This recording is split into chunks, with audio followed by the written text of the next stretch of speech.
The Kentrosaurus is officially the next playable rework for Path of Titans, and we have a lot to share about it. But let me start with a question for you all. If you gave this dinosaur a unique ability, one unique ability, what would it be and why? Let me know in the comments. The Kentrosaurus TLC was alluded to in my last video, which was uploaded on Friday, which you can check out here, which basically summarized what we knew at the time, with it being on the roadmap, and that was pretty much all we knew. The rest was a lot of theory crafting, but then later that night, we got the dev blog reveal of this model and some more about it. So, in that latest dev blog, they've shown us pretty much what we can expect from it. So, this is next in line for a TLC, and it's coming before Bars Boldia. The proportions and the textures are already complete for the rework.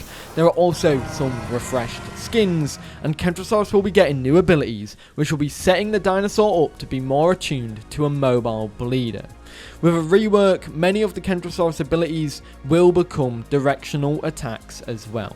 So let's break each of these down, and let's start with the model refresh. The model refresh itself mainly has proportions being changed as well as the textures to get it up to speed with the other dinosaurs in the game, especially those that have been recently reworked. The main areas of changes to me are the spikes, the overall proportions, and the head and texturing and detail of the model.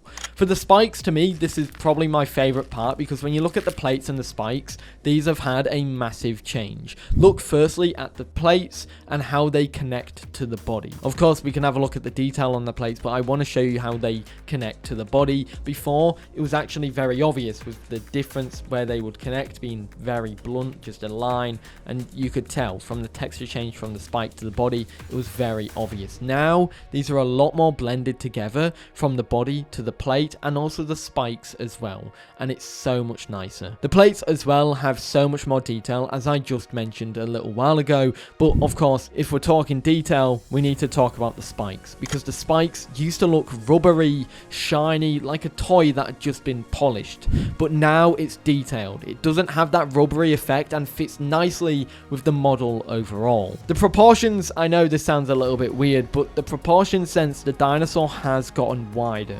You can see that the legs have also gotten stockier and a lot more muscular as well, and they're also slightly longer, which makes the dinosaur a little bit more taller overall. And now we move to the head, because the head loses a lot of that fatness that it had before. The beak becomes more pronounced and obvious, and the snout becomes a lot skinnier. So compared to before, the head's gotten smaller, skinnier, and the beak is more pronounced. I'm going to quickly showcase the detail on the dinosaur, with the wrinkles being more pronounced on the neck, and where it eventually connects to the body itself, it looks more wrinkly there.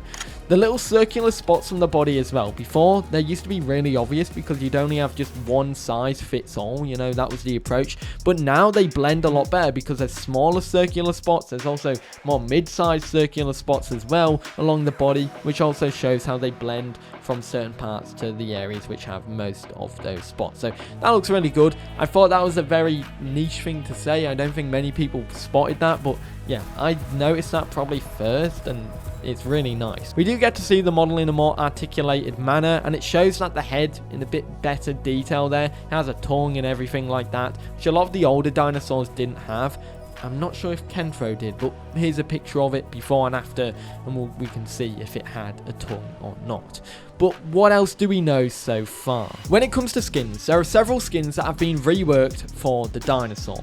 Gold Dust and Tropical are the two main ones that have been reworked here, receiving overhaul changes to their pattern, with Tropical now being more vibrant and stand out-ish as compared to it before. And I do like the new version of Tropical because the greens are more vibrant. You also have that white, and on the spikes as well, the detail is more pronounced as well, as before it wasn't that obvious. You know, the darker greens blended well with the blacks, which made it less vibrant. The other one was a bit too vibrant on the old model. This was Gold Dust, or what I'm assuming is Gold Dust, because it looks like that skin minus the gold on it. And that's actually probably the important thing, because it doesn't have the golden parts on it, which in my eyes made the skin look a little bit like off I don't know, didn't make it look too good. But it looks a lot better now. The colours blend so nicely together, and that prevents a clash of colours like it currently has. The other skin that was shown off, I couldn't actually find in the skin list for Kentrosaurus, but it looked familiar. It could be a new skin,